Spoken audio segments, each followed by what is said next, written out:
যখন থেকে বুঝে যাবে বড় বড় মেসেজগুলোতে প্রিয় মানুষটাকে অনুভূতি পাঠানো বৃথা, তখন থেকেই ছোট ছোট মেসেজ লিখে পাঠাতে শুরু করো।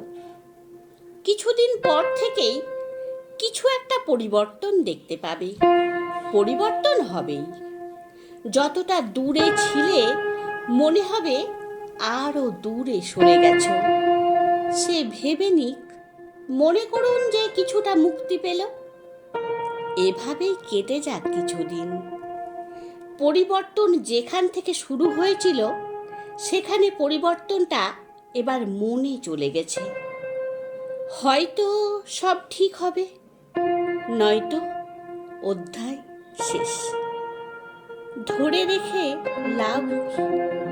আপনাদের কাছে আমার একটা বিশেষ অনুরোধ, যদি চ্যানেলটিকে সাবস্ক্রাইব করে না থাকেন তাহলে দয়া করে চ্যানেলটিকে সাবস্ক্রাইব করুন।